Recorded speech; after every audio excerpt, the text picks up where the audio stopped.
So while Dante and Virgil climb impossible mountains, neither gets hungry or horny. They get tired, but they carry on and on. It is very impressive and sure manifests the suffering Christian. In Canto 4 of Purgatorio, we get Belacqua, and someone mentions in the discussion how Samuel Beckett used his persona in an early play. He is a lazy sinner, straight out of Commedia dell'arte. I suspect a big inspiration for Samuel. And I realized all actors and artists must seem lazy sinners, like gunmen who sit around in westerns waiting for gunfights. There is so much industry in this story, the Purgatorio, striving, climbing, cleansing, purifying. So much needs to be done, climbed for, and clung to. It reminds me of Tolkien, the quest to return the ring, to destroy the evil, agitated, not at peace. And then Belacqua. He is lazy. Is he the part of us that says, let's just sit and ponder? Is he the artist, the one who says, stop hiding in action? Who are we? Aren't we all the same? Why are you striving so hard to be something you are not? So the openness, some will call it courage. It's not necessary to call it courage because courage is only a relative thing. But the imagination of the nomad is fascinating on the face of it. That, you know, that they have those amazing yurts, these big tents that they put up, and they put them up in a relatively short amount of time, and then they've set themselves up. They stay for some days or some weeks, depending on the business that they have there, how long the water will last, and all that sort of stuff. But it's a constant encounter with newness, right? I suppose the constant will be their animals, will be their families. Probably they are very, very conservative as people, by nature. We have stories of their various nomadic traditions.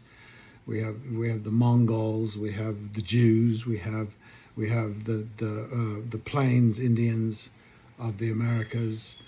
We have the Aborigine with their notion of song lines and all the rest of it.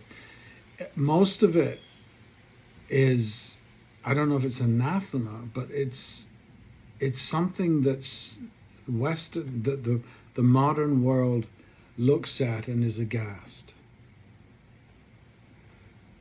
We just don't get it. We have taken the step and we have called it civilization. We have named it what we think it is. We have stepped into roadmaps for life, roadmaps for the soul, or whatever it is, the old folks' home and the college. Everything is there, and we have institutions, we have funding for these institutions, for people to be attached to a neighborhood or neighborhoods or whatever it is.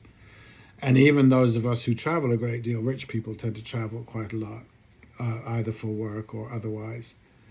They're not Alexander. Alexander's a really interesting, Alexander the Great, the very interesting story of striking out to the east. At 21, I think he was, when he began. His father had been assassinated, and he picked up the mission to conquer Anatolian Greece, to liberate them, basically, because they had been. And so he heads off to do that, and he keeps going. And I don't think there was ever a serious plan discussed of coming home. I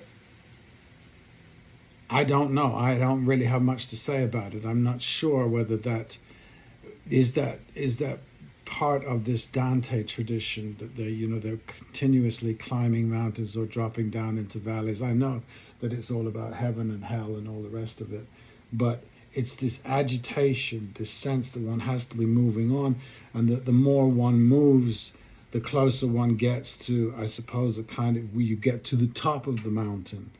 And who lives up there? It's Olympus or it's heaven or whatever it is, that you're going somewhere, and before you get there, not much is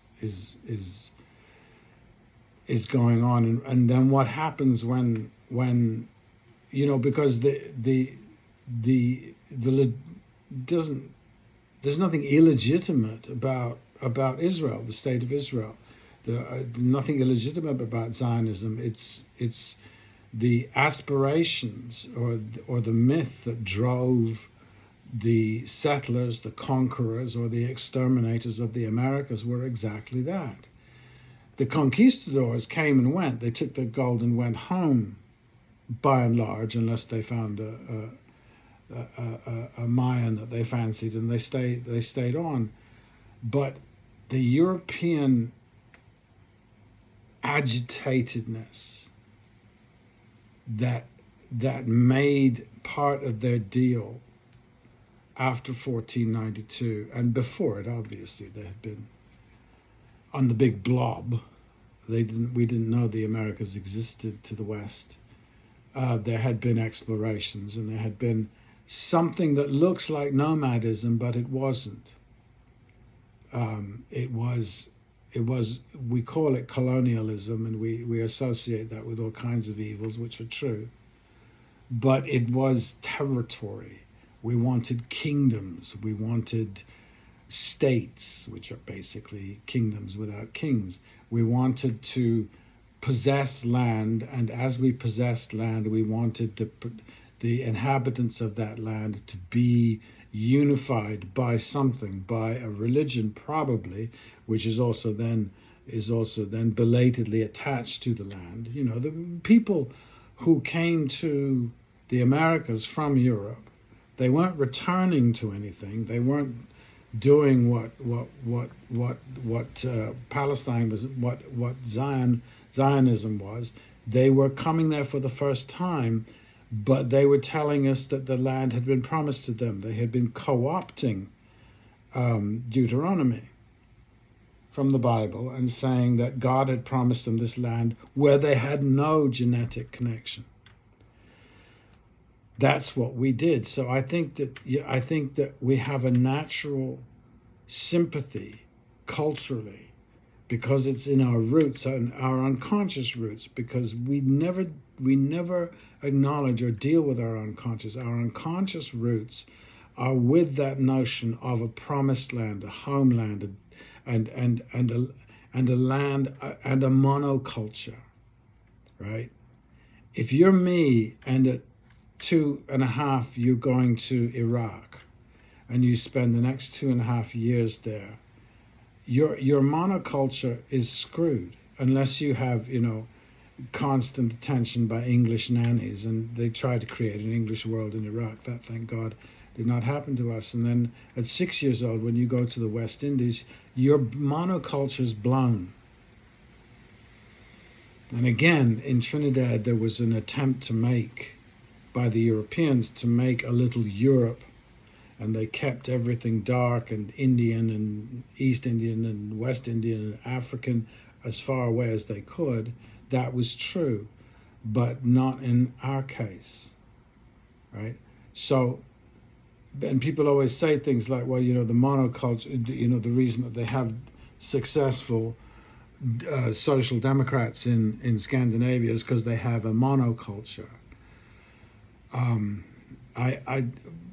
It's not strictly true, The Vikings seemed very keen to get out and get into it with as many different cultures as they could. But it's a predisposition, and I suppose it seems to offer some kind of security, and all of that's totally natural and understandable unless you're not of it. And I am not of it. And I think that's the root of my arguments with it. I have a friend staying with me who believes everything that the Israelis are saying about the awful Arabs. And I just don't. But it's a need that he has. It's part of his makeup to create that security.